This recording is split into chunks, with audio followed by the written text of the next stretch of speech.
Ya. Bienvenida, señora Adela, don Eugenio, a esta entrevista que Buenos se hace en el días. marco del proyecto Memorias de Chuchunco, en el proyecto del golpe de Estado en Chuchunco, desde la memoria de sus pobladores y sus pobladores. Memoria de Chuchunco es un proyecto que nace desde el Departamento de Historia de los Sánchez.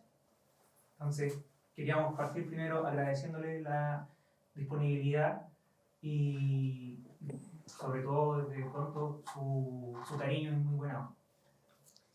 Bien, para comenzar, quisiéramos saber su nombre y cómo y cuándo llegó a la Villa Francia. No te escuché bien. Su nombre completo, ¿sí? y cómo llegó a la Villa Francia y cuándo. Ya. Mi nombre completo es Adela Loyola, Adela del Tránsito Loyola Trincado. Llegué a la Villa Francia en noviembre del año 1969, ¿no? En el gobierno de Frey se inicia un trabajo poblacional que se llama Operación Sitio, que consiste en, por el problema habitacional que hay en el país, consiste en entregar sitios que eran sin urbanización, mediante 68 cuotas. Porque eso había dado buen resultado en la villa Robert Kennedy. Y Chuchunco, esta parte de Chuchunco estaba al lado de la Robert Kennedy, ¿no? Entonces empezaron a lotear toda esta parte y ahí se formaron comités. Y yo vine a la Villa Francia a ver a una amiga que se había cambiado de donde vivía yo, de Gorbea, y ella me dice que aquí están haciendo comités para postular a un sitio. Yo realmente vivía en Gorbea, entre Avenida España y Molina, un lugar central, ¿no? Muy central. Tenía arrendaba una buena casa, pero tenía 4 hijos y pensaba que nunca iba a poder una casa propia. Y seguir arrendando con 4 hijos era difícil. Entonces, siempre yo soy un poco inquieta y para eso dije yo, no, tenemos que tener algo nuestro. Y y me empecé a inscribir. Llegué aquí y me inscribí en un comité, a abrir las reuniones y a empezar a poner las cuotas, porque eran 68 cuotas, que no era muy fácil. Las conseguí, postulé, y el 18 de septiembre del 69 me entregaron el lugar de donde me tocaba venir. Así que vinimos a ver el lugar el 18 de septiembre. Logré, porque yo trabajaba en el Estadio Nacional, entonces una persona que trabajaba ahí me dio oportunidad de comprar en Servio una casa prefabricada grande. La instalamos, estaba lista en noviembre del 69 y ahí vine con mi marido y mis 4 hijos a vivir aquí. En un cuadrado, que era solamente un cuadrado de tierra, pero ya habíamos puesto la casa. Y respecto a lo mismo, cuando llegó usted acá, está este centro de Obispo Alvear y nos gustaría saber de qué manera surgió, con qué fin surgió el centro de Obispo Alvear y usted cómo manejó este centro. Bueno, tengo que contar un poco con lo que hicimos cuando llegamos, lo contó un poco Eugenio. Llegamos el 69 y empezamos, digamos, había muchas que hacer, instalarnos realmente. Significaba que la luz la traíamos, la Robert Kennedy, el agua, qué sé yo. Pero también nos dimos tiempo de organizarnos. Y ahí salió la Junta de Vecinos, después la Comunidad Cristiana. Y durante esa organización de Comunidad Cristiana logramos instalar, con la ayuda de la hermana Dolores, una casa en la Mediagua para iniciar pensamos en un club de rehabilitados alcohólicos. El 74. Empezamos a hablar con algunos hombres que estaban en ese tiempo, claro, eran tipos que trabajaban en la oficina, en la fábrica que tenía Mariano. De y construcción. llegaban todos los días, curados el día lunes. Entonces empezamos con esos. en un primer tiempo, sin tener mucha experiencia, ni el equipo ni nosotros. Pero nos apoyamos mucho con el padre Nasser, que tenía una experiencia de alcoholismo en la Victoria. Él nos ayudó en un primer tiempo. Teníamos también el apoyo de la hermana de la doctora Jimena, que es estudiante de medicina, que nos apoyaba en las terapias. Y teníamos una casa, en realidad era una mediagua, ¿no? Muy pobre, muy con falta de las cosas mínimas, ¿no? Donde hacíamos fuego con leña. Era eso, digamos, ella había iniciado la dictadura, ¿no? Y entonces la hermana Dolores piensa y cree que no es posible que los pobres tengamos tan poca dignidad para los pobres, pensando en la dignidad de esta familia que se están rehabilitando, tener un lugar mejor. Y empieza a ver la posibilidad, junto con ella, muchos de nosotros, acompañándole en las oficinas de Serviu hasta que se consigue este lugar. Este sitio que tiene, ahí están todos los metros que tiene, y eran 4 letras de 75.000 pesos mensuales. Logramos pagar una con mucho esfuerzo, con donaciones de la mamá de Mariano, de la familia de Dolores, de otras personas, pagar 2 cuotas. 2 años pagamos 75.000 pesos. El tercer año ya no teníamos, entonces fuimos a una... Dolores consigue con un cura que le invita a que vaya a su misa para que así pueda recolectar dinero, ¿no? Fuimos 2 rehabilitados, más Dolores y yo, fuimos con ella acompañándola a esa capilla de Las Condes. Llegamos allá, entonces el cura dijo que sí, que podía, en el momento de los anuncios, ella podía subir y explicar para lo que queríamos. Recomendarle que veníamos de la estación de Las Rejas, no que nos dijéramos que veníamos de Villa Francia por ningún motivo. Y así lo hizo la hermana Dolores, y el sacerdote nos da como esas alcancías grandes a las 4. Cada uno tomaba y nos pusimos en diferentes puertas. Terminó la misa, ella ante la misa explica para lo que queríamos, nos dan mucha plata ahí en la alcancía. Entramos en una oficina que tenía un sacerdote, contamos la plata, ella nos trató y nos fuimos a la segunda misa de 12. Otra cantidad de plata, ¿no? Los niños sobre todo. Con ese dinero pagamos la tercera cuota entera y nos quedó un resto para la cuarta.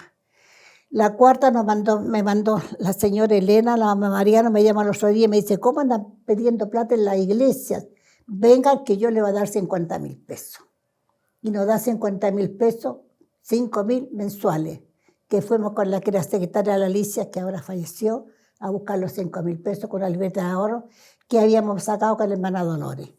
Y ahí logramos cancelarla. Ya teníamos lugares. ¿Qué hacíamos? ¿Cómo construíamos, no? Entonces don Enrique le dice que tu sobrino, que era arquitecto, un sobrino que tenía la Dolores, le haga un dibujito, ¿qué es lo que quiere? Nos sentamos, me acuerdo, en una banca ahí afuera, y Dolores, ¿cómo querríamos? De entrada, después, bueno, fuimos armando todo esto, con la idea, el arquitecto hizo todo, lo llevó a don Enrique Alvear, a Caritas Holanda o Suiza, no me acuerdo, y trajo 5 millones. 5 millones que lo llevó la hermana de la vicaría, se lo entregó al papá de Mario Garcés, que también se llamaba Mario Garcés, y él iniciaron la construcción de este lugar. Y en 1991 parece que fue que la inauguración. 81. 81. Ahí tengo la invitación, en un cuadro la tengo marcada. Se hizo la inauguración de esta casa. Nos faltó, teníamos, me acuerdo, 50, no me acuerdo el dinero, pero era o compramos sillas o le poníamos flexi algo al piso, pero preferimos comprar sillas. Eso era y empezamos un trabajo, se vinieron los alcohólicos para acá, pero ellos querían seguir como club de alcohólicos, se llama Renacer la Vida.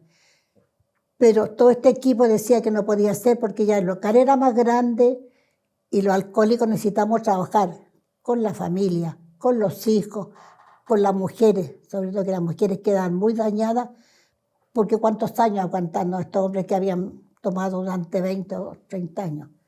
Así que era un trabajo más grande. Y así, a pesar de que ellos no querían, pero algunos se sumaron, otros se fueron. Seguimos con alcoholismo, pero empezamos desarrollo familiar, empezamos, y a lo largo de los años, para hacer el cuento, el corto, ¿no? Empezamos a desarrollar labores con las mujeres, con los hijos y en general con el que quería llegar a esta casa. Se fue ampliando y por eso se llamó de desarrollo familiar. Y le pusimos el nombre de Enrique Alvear, obispo Alvear, Centro de Desarrollo Familiar. Y eso fue en plena dictadura. Entonces también fuimos haciendo todo un trabajo social, que fue como otros, y en eso fue mucha gente, la Villa Francia, muchos participamos, la lucha política fuerte, ¿no?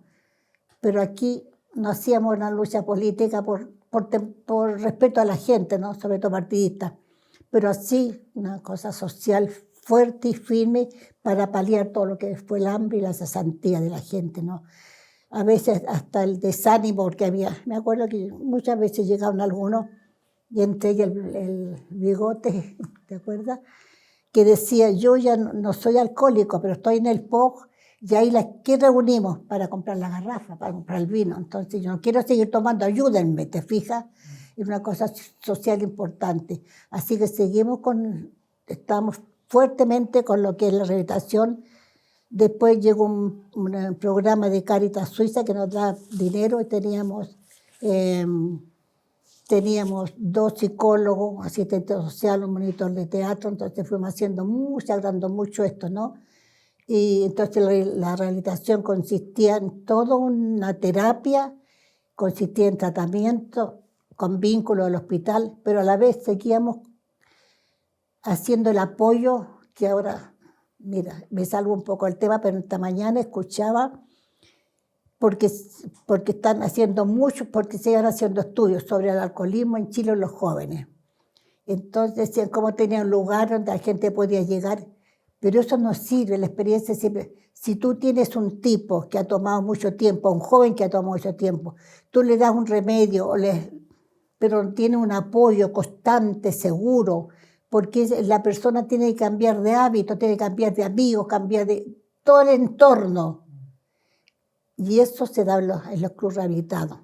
Y había clubes en todas partes, en toda la iglesia, lo que se perdió y lo que hace falta ahora. Entonces aquí venía el alcohólico con tratamiento, pero venía en las tardes a juntarse con los amigos, a jugar brisca, a meterse en los otros problemas que había mismo, ¿no? A estar con sus amigos, a dejar de tomar, pero también incluso a dejar de comer algunas cosas que le hacían mal para su... Todo un cambio de vida, un cambio de actitud, un cambio, todo el entorno. Esa es realmente, y por eso tuvimos mucho éxito. Y a la vez, con mucha gente que llegó también, abrimos la posibilidad de los comprando juntos. Que muchas familias juntaban su capital y se iba a la vega y se iba a comprar todo lo que salía muy a cuenta, ¿no? Los comités de la vivienda, tú veías el día domingo, que salían hombre y mujer a arreglar la casa, el amigo se lo vivía el techo, o a la otra que necesitaba una muralla en forma solidaria. El folclore, que aquí está mi amigo con el folclore hermoso de niñas y jóvenes, el folclore, club deportivo, capacitación para aprender a hacer pan amasado, qué sé yo, primero auxilio, que muchas mujeres que después hicieron muchas otras cosas aprendieron aquí a colocar inyecciones y a curaciones, primero auxilio, ¿no? Las colonias urbanas, había un equipo azul que en noviembre, diciembre empezamos a ver niños que podían estar en colonia, pero había que pesarlo, había que medirlo, para prepararlos, para que en la primera semana de enero vinieran en buena forma a la colonia. 120, 150 niños hacíamos, ¿no? la Semana de Colonia, con paseos, con piscina, con todo eso. Y fuera de la misma diversión que podían tener los niños, para los niños se formaban monitores, porque cada día había un tema diferente, ¿no? Por ejemplo, solidaridad o amistad, un tema que los niños trataban y lo compartían con sus amigos. Entonces era un trabajo completo, capacitación, equipo de salud, capacitación, monitores y un trabajo con los niños. Y las mamás de esos niños venían a cocinar. Se peleaban por ir a cocinar una cocina limpia, hermosa, con lo mejor para los niños. En todo ese entorno pasamos, fuera de eso, no era solamente entregar cosas, era realmente las mujeres se formaban aquí, porque mujeres que solamente habían salido de su casa, llegaban acá, aprendían, ¿no? Y fueron varias, ¿no? Que fueron porque los compraron y estaban a nivel zonal, a nivel país, ¿no? Entonces en la zona oeste había una agrupación de que formaba a todos los comprando juntos para reuniones, para ir viendo, porque se apoyaban. Estas mujeres de aquí fueron líderes en los comprando, en los comités por la vivienda, en las colonias, las mejores colonias en la zona oeste, ¿te fijas? Así que he trabajado mucho lo que fue salud mental, ¿no? Porque teníamos desarrollo familiar, desarrollo personal, entrevista con la psicóloga, etcétera, etcétera, etcétera.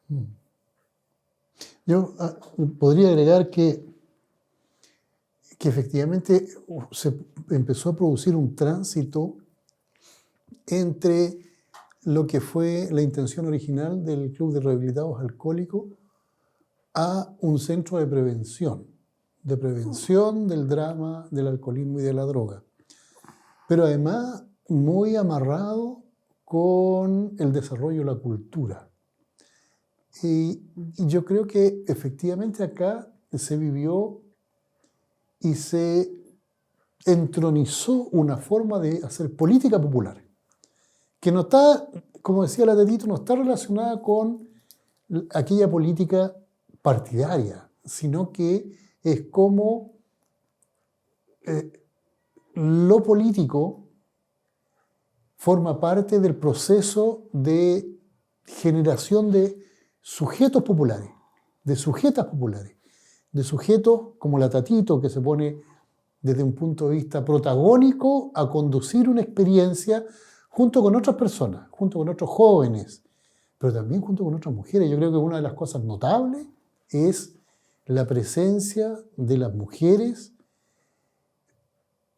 en esta organización, pero mujeres muy maltratadas, mujeres que fueron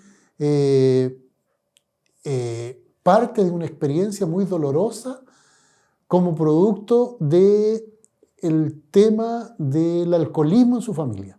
Entonces, verlas renacer acá, verlas florecer de nuevo, incorporarse a organizaciones, alguna de ellas llegó a ser la Isabel Otárola llegó a ser dirigente, presidenta zonal de los comités por la vivienda. Comités de vivienda. O sea, es notable y ella todavía participa en organizaciones.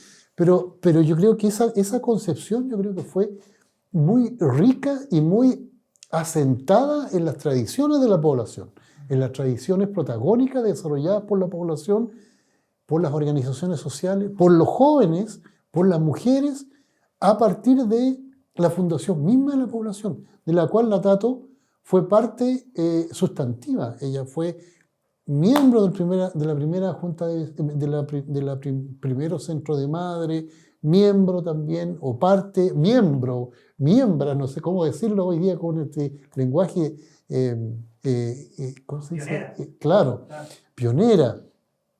También de parte de los comités de unidad popular. Y todo lo que hacíamos, teatro, la cantante Santa María se hizo aquí hermosa. Claro. Con un profesor de teatro. Nos hicimos muchas cosas y muchas locuras. Qué bueno. Señora Vera, y pasando a otro orden de cosas, a la pregunta a la que siempre iba en todas las entrevistas, y que también se le hicimos mención en la pre-entrevista cuando nos juntamos, era preguntarle sobre el golpe de Estado. ¿Cómo recuerda usted el golpe y qué estaba haciendo? el 11 de septiembre? A ver, yo, primero que antes del golpe, puedo decir que yo trabajaba en el estadio. Yo a la entrada del estadio, en tribuna, tenía un puesto de cigarrillos, donde se vendían cigarrillos y muchos confites. Y mi marido trabajaba en la administración del estadio. Entonces los dos trabajamos en el Estadio Nacional y los hijos míos que tenían también adolescentes, 16, 17 años, 18 años, menos, eran pasadores de pelota. De esos que tiran la pelota. Todos trabajamos en el estadio. Entonces llegamos a veces muy tarde y la vecina me cuidaba las dos más chicas que no iban al estadio. Entonces ese día me acuerdo que el día domingo había ido partido del estadio. Y yo lo puedo decir, no, lo mejor no lo digo aquí porque va a salir en la prensa. Entonces, bueno, habíamos estado trabajando el día domingo. Y bueno, ese día se fueron los chicos al colegio, tenía 4 hijos, ¿no? Y mi marido su trabajo al estadio en la mañana. Y yo tuve hijos a los 27 años, tenía 4 hijos, me salté a los 41, tuve el otro hijo. Y nació el 30 de agosto del 73. Entonces tenía 11 días para el golpe. Y yo en la mañana le estaba dando de mamar, escuchando a la mamaceda el discurso de Allende. Entonces me corría la leche y las lágrimas. Fue impactante ese 11 de septiembre para mí. Mi hijo va a cumplir 50 años ahora, el 30 de agosto. Bueno, después de eso, pasaron unos días, ya la semana, me avisan que un tío mío, que era presidente de la Legua, había sido sacado de la casa, había sido llevado al Estadio Nacional, había sido llevado después de una operación a la próstata. Entonces iba con una herida. Cuando lo vieron tan grave en el estadio, lo sacaron y lo fueron a dejar al jardín de la casa. Y ahí murió a los 2 días. Mis primos estaban arrancando. Y situaciones como esa, ¿no? Situaciones como esa me hizo que yo entonces, esa angustia, viendo la moneda, todo eso, viendo cuando llegaban los chicos del colegio este día también, ¿no? Cómo llegaban, cómo llegó mi marido, y ya se nos acabó el trabajo, no pudimos ir, ya se acabó el trabajo en el estadio, ¿no? Ya no hubo más. Y me acuerdo que después de todas estas sensaciones de angustia, de lo que pasaba en mi familia y la población, ¿no? La población todo convulsionado, todo distinto. Ese día mismo se habían ido los chicos del abastecimiento popular a ver lo que le quedaba ahí, ¿no? Para venderlo, pero la gente asaltó el lugar. ¿Te acuerdas que se lo arrancando por las ventanas todo? Arrancando todo en la mañana. Entonces fue todo muy, muy terrible. Debido a esa tremenda cosa, a mí se me detuvo toda la leche en el pecho, ¿no? Me tuvo la leche, entonces con 40 fiebres tuvieron que llevarme al hospital a operarme. Y mi hijo, que está guaguita, llevarlo de una cuñada para que a los Francos, donde vivía mi cuñada, para que lo tuvieran guaguita, ¿no? Entonces fue así, todo convulsionado, fue muy terrible. Bien, y respecto a su maternidad, como nos contaba que tuvo un hijo el 30 de agosto de 1973, ¿de qué manera la dictadura y todo ese proceso le afectó en su maternidad? La crianza de su hijo, los primeros meses de su hijo. La crianza de su hijo. La crianza, como tu mamá, pues, como tu mamá, que después que ella salió al hospital y ya empezamos con el trabajo de aquí de los obispos, fue, no sé cómo describirlo, fue ya sin trabajo, ya no trabajaba mi marido, que también quedó sin trabajo. A él le dieron por un tiempo largo, el sindicato que trabajaba le dio un aporte, digamos, por un año más, pero ya nunca más fue al estadio, nunca más fue al estadio. Afortunadamente después encontró un trabajo, bueno, en otro lugar, pero fue difícil, ¿no? Muy pobre, ¿no es cierto? Nos cogió mucha pobreza en este tiempo. El trabajo mío era importante y los chicos tenía 4 hijos estudiando más uno más pequeño. Entonces no fue fácil. Y ante lo mismo, de manera general, ¿cómo usted vio que repercutió como en la maternidad de las personas o la niñez, en las personas que eran madres durante la dictadura? Que en el centro quizás había algún apoyo, una red de apoyo entre madres luego de la dictadura, luego del golpe. Durante la dictadura, claro que un apoyo para la familia entera, para la familia entera. Pero muchos casos, como yo le contaba de niños, como sufrieron los niños en dictadura, yo le contaba a esa niña que nos cuenta ella cuando ella llegó eran una familia, papá, mamá, ella, pobre también, él trabajaba en la construcción y su mamá era dueña de casa y necesitaban comprarle zapatos para una presentación en el colegio. Y pasa de que no tenían dinero, entonces la mamá inventa hacer unos monos, por decirlo de una manera, ¿no? Algo bonito para venderlo.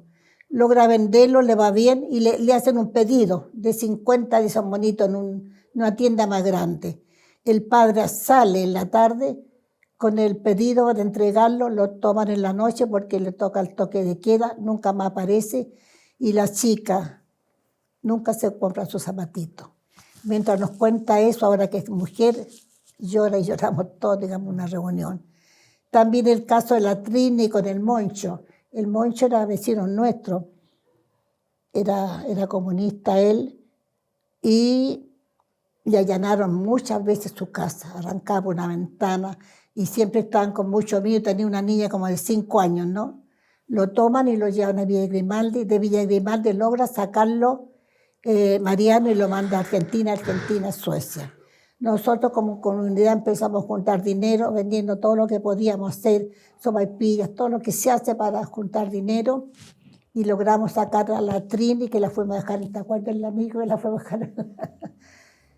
Y mandarla, bueno, el resultado de esa niña, nunca más, porque ellos vienen cada cierto tiempo a Chile, con su hija han venido. Ella nunca quiere pisar Chile, nunca, por todos los horrores que sufrió cuando su padre venía a allanar la casa.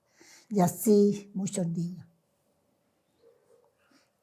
Señora Tato, bueno, con lo que usted ha comentado y también con lo que la historia nos ha demostrado, que el vivir la dictadura siendo hombre y mujer es muy distinto. Y sobre todo para las mujeres fue muy distinto de vivir la dictadura. Y en ese contexto yo le quería preguntar qué significó ser mujer en el contexto de dictadura, según usted. Significó, mira, muchas veces tomar el rol de papá y mamá. Porque como estaba en ese tiempo, muchas cesantías. Una vez decía un tipo, me decía a mí, yo me despierto en la mañana y se me levanta, ¿qué voy a hacer si no tengo nada que hacer? Esa respuesta, porque no tenía trabajo. Y en esa respuesta te viene la depresión, te viene la angustia. ¿Y qué hacen? Buscar a otros amigos, ¿qué hacen? Empezar a tomar. Y tomaban el POC y el penetó. La mujer le costaba, una mujer decía que tenía que en el Elefante Blanco, que es un lugar grande ahí de la población, que en ese tiempo lo tenían los militares, entonces ahí traían lana para tejer. Ahí a las mujeres por el POC parece. Entonces le daban cierta cantidad de lana donde tú tenías que tejer, suponte, un cuadrado. Un cuadrado. Todas tejían un cuadrado. Había una mujer y sacaba la lana. Entonces, ¿qué hacían? Desarmar un cuadrado para que otra mujer hiciera un cuadrado. Entonces me decía, ¿qué significó mi trabajo? Deshacerlo. ¿Qué significa para mí hacer un trabajo que no sirve a nadie? ¿Te fijas lo que significa moralmente y equiparando tu capacidad y tu deseo de hacer algo que te tiene que deshacerlo para que otra haga? Y venía aquí y lo conversaba en las terapias y lo conversamos así. Entonces cuando nos hablan en un momento en la Robert Kennedy, nos viene a decir que vayamos a ver su programa Salud Mental cuando llega la democracia. Vamos nosotros a mirar el problema de salud mental que nos están haciendo un cuadrado. Nosotros veníamos de vuelta de todo lo que habíamos hecho, con toda nuestra experiencia. Entonces la mujer toma un papel, como te digo, de papá y de mamá, en la crianza de los hijos, y trabaja en lo que sea. Y en cuanto a, de manera general en la Villa Francia, ¿cuál cree usted que fue la consecuencia o el impacto más principal que hubo en la Villa Francia, como el significado de lo que cambió los pobladores y las pobladoras de Villa Francia? ¿Cuál cree usted que fue la consecuencia principal del golpe de Estado? No te entiendo mucho la pregunta, pero el impacto más fuerte fue los detenidos desaparecidos, fue un impacto grande en la población. Ahora, también durante la dictadura, lo que impactó, digamos, en forma más positiva fue la solidaridad, ¿no?, entre los vecinos. Tú sabías qué vecino tenías al lado, cómo podía ayudar a ese vecino en enfermedades, cómo se hacían bingos cuando una persona estaba enferma. Aquí cuántos bingos, cuántas cosas, para hermana del Queno, que murió la Margarita. Hicimos un bingo precioso y juntamos mucha plata, ¿no es cierto? Entonces el cambio fue así, de no ser, estar solo, estar con otros, hacer con otros. Lo que me conviene a mí, le conviene a mi vecino. Lo que yo tengo lo comparto y otro lo comparte conmigo. Mi experiencia, mi saber, mi entender, mi compartir, es todo, es junto a otros, no solo, junto a otros hacemos muchas cosas, que eso se ha olvidado, ¿no? Eso se ha olvidado totalmente. Yo soy sola, yo hago lo que puedo, pero no hay el apoyo del amigo, el apoyo, no hay reuniones, no hay solidaridad como la que había en esos tiempos. Y eso es un impacto grande.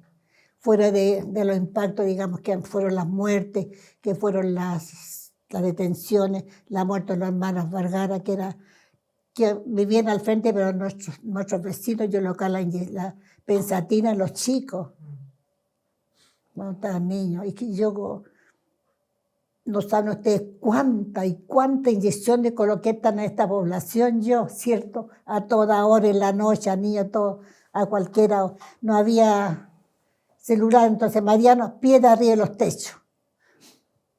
Te necesitamos para esto, para lo otro, para lo que fuera. Sí, yo agregaría que un elemento que es muy importante acá, que es la incorporación de las mujeres y desde un comienzo, y que se radicalizó, yo creo, que el protagonismo femenino en la Villa Francia a partir de la dictadura, porque efectivamente la iniciativa de los hogares es llevada adelante por las mujeres, más que por los hombres, porque ella contaba el detalle de este esposo. ¿Qué hago si no tengo pega? Bueno, la mujer se levanta. Ella parte y ella ve y resuelve en términos de la alimentación, de que hay que llevar al niño al colegio o al consultorio o al comedor infantil, etc. El comedor infantil funcionaba fundamentalmente por el papel de las mujeres. O sea, las mujeres eran las que cocinaban, los hombres, ¿qué es lo que hacían? Los hombres trasladaban el fondo con comida una vez que estaba listo, a partir del año 74, de un punto a otro a la población como un acto de denuncia. Pero las que cocinaban eran las mujeres, las que lavaban los platos también eran las mujeres. El centro de apoyo escolar que surge el año 76 era también conformado por chiquillas jóvenes, como ustedes, digamos. El equipo de alfabetización también llevado adelante por las chiquillas. El preuniversitario. El preuniversitario, cuando llega el Mario Garcés el año 78, con un grupo de chiquillas también de la universidad, también llevado adelante por las mujeres. O sea, durante la dictadura, las organizaciones que surgen como las ollas comunes y para luchar contra la dictadura, como son las coordinadoras, son también conducidas en gran parte por mujeres, por la hija de la Tato, por mi hermana, chiquillas jóvenes en la época. O sea, es vital y es radical y fundamental el papel de las mujeres durante ese periodo.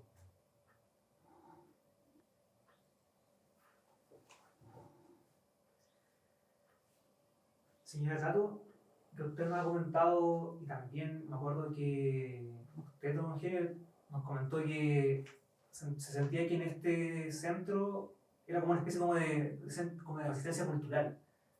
¿Qué me podría decir usted sobre eso, señora? Como este centro como una especie de lugar de resistencia. Cultural. Claro, porque usted nos comentaba de que en lo político no se metían tanto, Claro. pero en lo cultural... En lo cultural, Claro, claro, te digo, por ejemplo, la presentación de teatro, ¿no? sí, Venían muchas obras de teatro aquí, ¿no? Muchas obras, sobre todo el gran amigo de Mariano, el Di Girolamo, Guillermo. muchas obras de teatro, trajo muchas obras de teatro. El folclore mismo, ¿no? Un folclore mismo. Y nosotros hacíamos obras de teatro personalmente. Yo me acuerdo que hicimos una obra de teatro, me acuerdo también, con una que vino ayudando mucho una religiosa a reemplazar a Dolores, y esa religiosa era muy amiga de la hermana de Pedro Carcuro, de la Carmen Carcuro, en el norte, porque la religiosa, ella iba a ver a los presos, a las presas políticas en el norte, y ahí estaba detenido la Carmen Carcuro, hermana de Carcuro, ahora presidente. Entonces cuando llegó aquí a Santiago, vino la religiosa y vino ella a visitarnos, y ahí nos ofreció para un 1 de mayo para hacer una obra de teatro con nosotros, con las pobladoras, ¿no? Y trajo una actriz que no me acuerdo el nombre, una actriz vieja ya, a prepararnos, me acuerdo también a prepararnos, y estábamos preparando, y era una obra sobre los mineros, ¿no? Sobre los mineros. Y yo me acuerdo que yo tenía que dar una parte, entonces yo salía a dar mi parte, entonces me retaba, me decía, así tiene que ser con fuerza, me retaba mucho. Muchas cosas así, muchas cosas culturales, muchas cosas. Claro, Y toda la enseñanza era toda en educación popular, toda en educación popular. Sí, y agregar también de que hay una nueva asociatividad, digamos, que se genera al interior del obispo Alvear en sus distintas áreas. El organigrama del obispo Alvear era área de atención de enfermos, área cultural, área de educación, área técnica. Entonces, organizativamente tenía muy buen funcionamiento. Pero además, esto de contar con el otro, de contar con la otra, de contar efectivamente que en un momento de crisis o de urgencia no iba a estar sola o solo. Entonces yo creo que esa recurrencia al vecino, al compañero, al que estaba al lado, era muy potente, porque en el fondo eso contenía y eso permitía vivir. O sea, en realidad aquí se iba en juego la vida, digamos. Así como en la comunidad cristiana se hacían las oportunidades en que se hacía la liturgia con las camionetas de la CNI paradas en la puerta, bueno, acá también el flagelo de la droga, el flagelo del trago, también era un atentado contra la vida. Entonces, eso se construye o se deconstruye, por así decirlo, para levantar una cultura de sobrevivencia, pero también de resistencia a este modelo que tendía a atomizar, a individuar, como dice Gabriel Salazar, a constituir individuos solos y aislados de la sociedad. Acá se tendía exactamente lo contrario, era a colectivizar, a solidarizar, a que nos reconociéramos como iguales, y en esa perspectiva levantar esta idea de la transformación cultural como una herramienta política de nuevo tipo. Hay una nueva forma de hacer política que se hilvana entonces desde estas experiencias poblacionales y populares, que tiene que ver en el fondo con la construcción de sujetos transformadores de su condición, de su realidad social de sufrimiento, a una situación de vivir de una manera digna.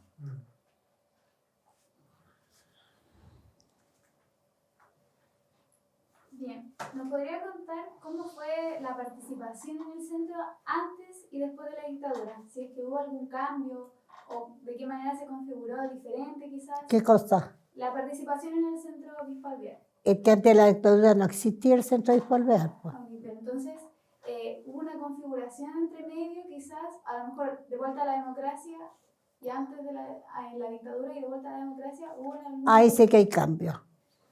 ¿Nos podría hablar de eso? Sí. Bueno, nosotros trabajamos mucho aquí con aportes de Cáritas Suiza, ¿no? Que eso no significó tener profesionales, fundamentalmente tener profesionales. Cuando termina la democracia nos llega, entregamos todas las cuentas, pero entregamos nosotros las cuentas Cáritas Chile. Ahí había una auditora, una contadora auditora que nos revisaba todas las cuentas y nos daba el dinero de un mes para otro, de 2, 3 meses. Llegó la dictadura y nos recibiendo todas nuestras cuentas al día, que hasta ahí termina el aporte, porque como ya estamos en democracia, entonces todos los aportes iban a llegar directamente al gobierno, a lo que era el FOSI. Y ahí terminamos, digamos, recibir todo. Bueno, no había que... En ese momento estaba un amigo nuestro que venía llegando de Canadá y que fue monitor aquí también.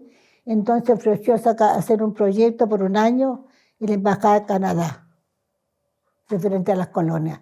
Se hizo un proyecto que dio un poco de plata y con eso funcionamos 2 años más o menos. Y ahí ya se fue decantando un poco lo que es el tratamiento de alcoholismo en sí, porque no teníamos profesionales. Había una convivencia que se manejaba con la vicaría, empezó ya a disminuir, ya no nos mandaba todos los elementos que nos mandaba antes, entonces ya todos los recursos se fueron terminando. Con este año se terminaron todos los recursos. Bueno, y después seguimos funcionando nosotros con algunas cosas, con algunos elementos, con algunas... que los mismos talleres nos ofrecían nomás un poco de dinero, con eso nos fuimos dando vuelta un poco de tiempo, hasta que llegó la pandemia, ¿no?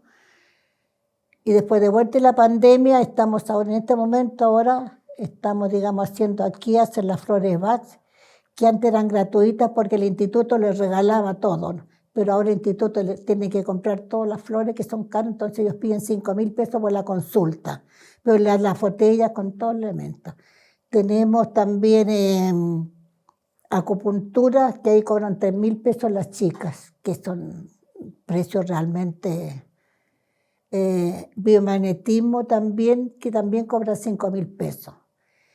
Eso de repente aportan, pero de repente no aportan, pero lo que hemos tenido últimamente es una casita que se arrienda.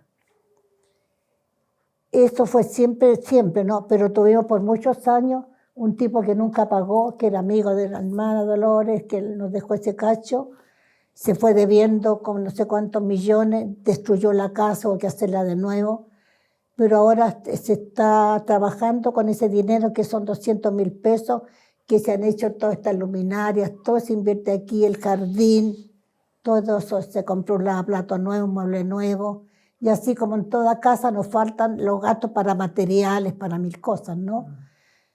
Y eso porque los talleres, fuera de lo que están, hay solamente un taller de adulto mayor. Y en eso nos estamos moviendo. Y a veces se está arrendando para algunas ocasiones muy puntuales, como fuera el domingo, como te digo, de esa presentación hermosa que hizo la Escuela de Danza Venezolana, que fue muy, muy hermoso. Señora Tatu, y pasando de nuevo al tema del protagonismo femenino, ¿nos podría hablar un poco de la hermana Dolores? 40 años fuimos amigas con la hermana Dolores, puedo hablarle mucho, pero con Tito. Ella pertenecía a una congregación religiosa de Argentina, del Divino Maestro se llama. El Divino Maestro se llama la congregación. Esa congregación tenía 3 casas en Santiago, en Chile, una en Antofagasta, una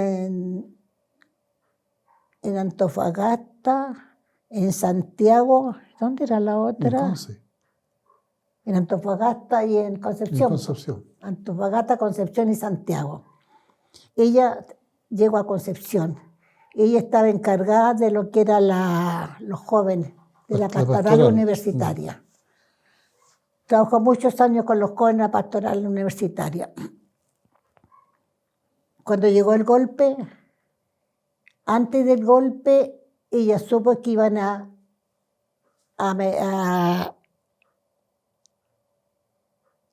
claro, ella le contaron que iban a registrar toda la pastoral universitaria. Y ahí tenía unos jóvenes que eran más amigos de ella, que estaba el Mario Garcés con su mujer, y estaba la Juanita, que eran 4 estudiantes, que sacó de ahí del hogar, a varios sacó y la llevó a su casa. Que estaban metidos un poco en política también, ¿no? Era de la pastoral universitaria. Allanaron esa local, ella se lo llevó a su casa. Lograron salir, una a Santiago, otra a la Argentina, lograron salir los chicos, que eran 4. A la semana siguiente, o a los 15 días, lo llama el obispo de Concepción y le dice: tienen 24 para irse, pues eran 2 religiosas, porque ustedes se llevaron de aquí a 4 miristas. 24 le tienen y lo echa de Concepción, el obispo. Si vienen a Santiago, estuve en algunas partes, y el año 74 llegan a la Villa Francia. Se integra a la comunidad cristiana, y ahí empieza todo este trabajo del obispo Alvear, ¿no? Una mujer con entrega con los jóvenes, estuvo con los jóvenes, con la pastoral de la comunidad cristiana, ¿no? Fundadora de la capilla, con los jóvenes de la comunidad, y haciendo una labor importante en toda la villa. Ella y su compañera, que era argentina. Bueno, y así se va dando, después empezar con este trabajo. Una mujer, digamos, una mujer moderna, por decirlo de una manera. Ella no usaba, jamás usó hábitos, nunca más. Buena para el garabato, se mezclaba con todo el mundo. En plena dictadura salíamos a repartir pan entre las balas y todo importaba. A ella ni a mí ninguna bala, todos salíamos a repartir el pan a la gente, ¿no? Que se amasaba aquí el pan y salíamos a repartir pan. Incluso últimamente, si salía, yo la acompañaba a veces, salí y le preguntaba a los carabineros: ¿a quién hoy día van a, ¿cómo le decía? Reprimir. ¿Ah? A retener, ¿a dónde están? Las miraban nomás los carabineros. Fue impetuosa, fue visionaria, fue comprometida, estuvo en el grupo de los varios sacerdotes, entre Yamaroto, Mariano y otros, que era un grupo que le decían, que no le puso, no, le decían los potos. Empuja poto. Empuja poto. Nosotros decíamos empuja culo, disculpa, porque tomaron a la gente que andaba arrancando, más importante, los metían en la cajuela de los autos, los llevaban a la embajada y los tiraban para el otro lado. Los tomaban de abajo y los tiraban. ¿No? Pertenecía también a Sebastián Acevedo y así la mujer, así. Así fue ella. Bueno. Hasta que murió, que fue conflictiva cuando murió, mañosa, porque nunca quiso aceptar su muerte, aceptar su enfermedad, su imposibilidad de hacerlo, ¿no? Entonces, pero la acompañamos hasta el fin de sus días, siempre. Y aquí está su resto, sí, con ese tremendo mural que tiene ahí. Sí. Muy bonito. Así cortito, los 40 años de amistad. Y señora Tato, a lo largo también de toda esta entrevista y en la anterior, siempre nos comentó sobre que habían hartos jóvenes aquí. Me imagino este lugar lleno de jóvenes, de actividades.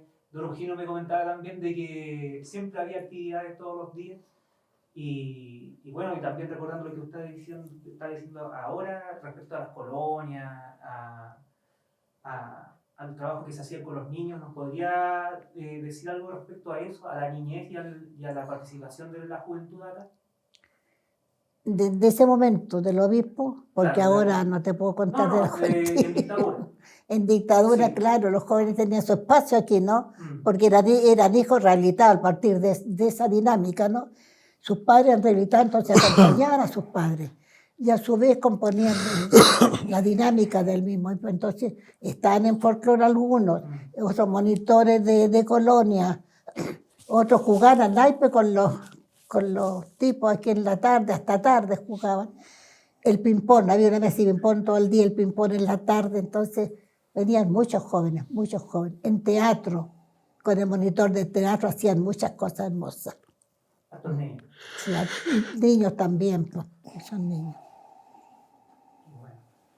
Bueno, y ya terminando, acá es donde usted tiene su minuto de confianza, donde usted puede también reflexionar en torno a los últimos 50 años del golpe, o una reflexión más personal en torno también a todo este proceso. Entonces, este minuto es para usted, puede decir. Bueno, se supone que vamos a hacer un recordatorio, estos 50 años. Y a mí me queda la sensación en este recordatorio que es importante la memoria, importante recordar, importante a nuestra gente, a la que ha pasado por las poblaciones, sobre todo las poblaciones, ¿no? Pero también me queda la sensación que hemos sido un país que no hemos castigado lo que debíamos hacerlo. Que Pinochet se fue con la frente en alto, podríamos decirlo así, tan francamente no se le acusó, no se le condenó, fuera lo que hizo el juez en España, fuera en Chile nada. Pues cuánto tiempo estuvo sentado en la Cámara, ¿no, diputado? ¿Cuánto tiempo un dictador? Entonces me queda, ¿y cuánto no han sido castigados? Mucho. Entonces, porque como sé en Argentina, ¿cómo castigaron a Videla y cómo castigaron, no? Los juicios que se pusieron en Argentina. Aquí qué grandes juicios han habido. Los que tuvieron en Punta Peuco, porque ya fueron los criminales, ya no podían defenderse de nada, ¿no? Pero a partir de esa memoria que queremos presentárselo sobre todo a la gente joven, a la gente que sepan lo que pasó y que sepa de gente honesta, que vivió esto, ¿no es cierto? De gente que supimos de nuestros labios conversar todo esto a los jóvenes es importante, yo creo, porque escuchar a la derecha con todo lo que dice, yo creo que ya es terrible. Bueno, señora Tato, queríamos agradecerle también por participar de la entrevista y por darnos la confianza de entrevistarla. Muchas gracias. Agradecer a ustedes también. Y disculparme porque no estaba a la altura de lo que se merecía. De verdad nos vamos muy contentos. Sí. Y para lo que necesiten y lo que quieran, esta casa. Agradecido. Y esta es una casa al servicio de la población. Lo que se requiera, aquí está. De repente, los vecinos para instalar cámaras, aquí está. El jardín, una reunión, aquí está. El SECOP, aquí está para hacer reuniones. Al servicio de toda la gente.